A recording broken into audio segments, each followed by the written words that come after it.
Halo, selamat malam teman-teman. Semoga sehat-sehat selalu. Ini ada dua indikator yang biasa saya gunakan ya, yang juga banyak digunakan sama orang, dan ini cukup sederhana, simple, tapi lumayan akurat ya. Teman-teman kalau mau lihat sambil kita open posisi, itu di video sebelumnya saya banyak open posisi.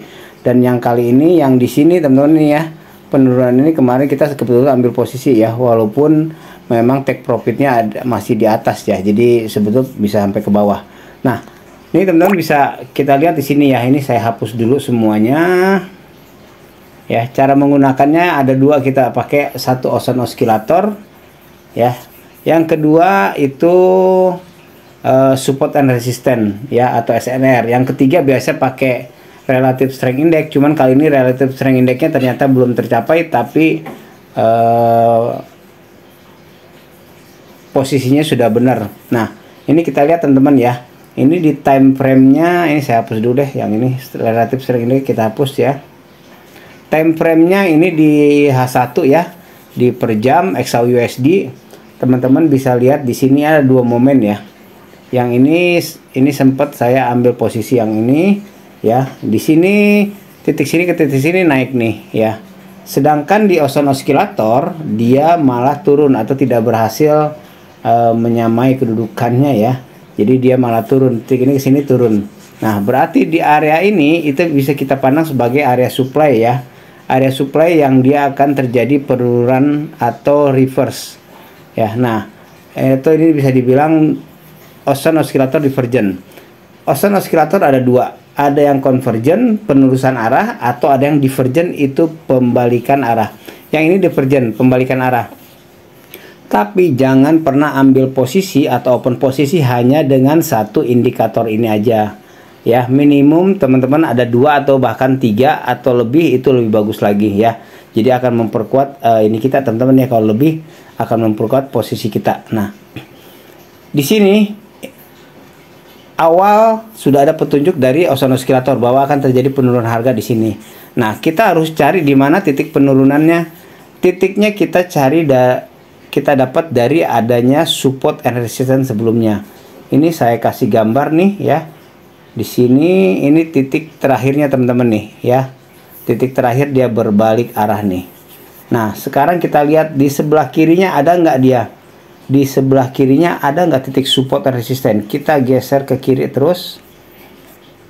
Ya, kita geser ke kiri terus. Nah, ini teman-teman ya. Ternyata di sini ada support and resistance berupa drop base drop. Ini kalau pengalaman saya ini lebih kuat dari support resistance biasa ya. Kalau drop base drop untuk kita ambil sell itu drop base drop lebih kuat. Kalau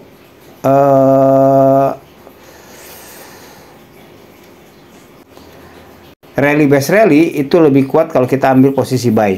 Nah, ini berarti mengkonfirmasi bahwa di area ini akan terjadi penurunan harga ya. Ini dua titik atau dua indikator yang menunjukkan bahwa akan terjadi penurunan harga. Kita sudah bisa ambil posisi di sini, dan ini memang teman-teman bisa lihat ya, ini jauh banget ke bawah sini tuh ya. Ini yang pertama. Yang kedua, teman-teman bisa lihat di sebelahnya, di bawahnya sini nih teman-teman nih ya. Ini sudah di sini ya. Kita lihat sama dengan indikator yang tadi ya. Di titik sini ke titik sini dia turun. Nih ya, titik ini ke titik ini dia turun. Sedangkan di Ocean Oscillator dia malah naik.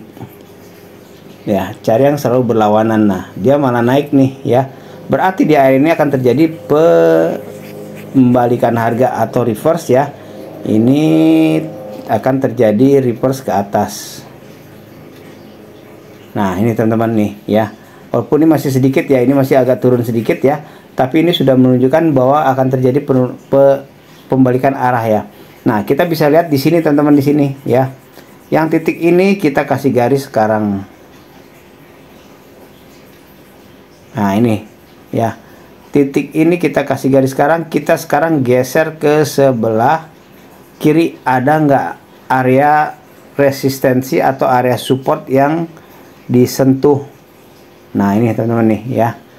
Ini ada satu di sini nih ya. Sebetulnya di dekatan ya dengan area rally base rally nih. Ya, yang kedua ada di sini banyak juga kalau saya lihat nih ya. Nah, ini ada di sini. Yang kedua, ketiga nih. Ini yang tadi ya. Oh iya. 1, 2, 3, ada 4 ya, ada 4 teman-teman ya, ada 4 area di sini support resisten yang mendukung dia ini ya untuk naik ke atas nih. Ini memang masih kecil nih ya, ini mungkin dia hanya retest aja ke bawah sebentar dan akan berbalik arah ke atas lagi nih. Ini ada sedikit segini ya, dan dia akan berbalik lagi arah ke atas. Nah seperti ini ya, ini masih tentatif teman-teman ya. Jadi seperti ini cara menggunakan oscillator dan juga support and resistance. Mungkin itu aja teman-teman ya, sharing kali ini, semoga bermanfaat, sukses selalu dan sehat selalu. Oh ya, saya biasa trading di OctaFX teman-teman ya. Kalau teman-teman mau gabung di OctaFX, silakan, linknya di deskripsi. Ini teman-teman bisa trading dengan yakin bersama Okta ya, bergabunglah bersama broker internasional dengan pengalaman 12 tahun dan 60 penghargaan industri. Tinggal klik buka akun, teman-teman akan dibawa ke form seperti ini ya. Kita bisa masuk dengan akun Facebook, Apple ataupun Google, atau dengan email dan kata sandi baru. Tinggal klik mendaftar, nanti teman-teman akan dibawa ke form untuk isi ya, mengisi form ya, dan nanti konfirmasi di email. Itu aja sharingnya kali ini, semoga bermanfaat, sukses selalu dan sehat selalu.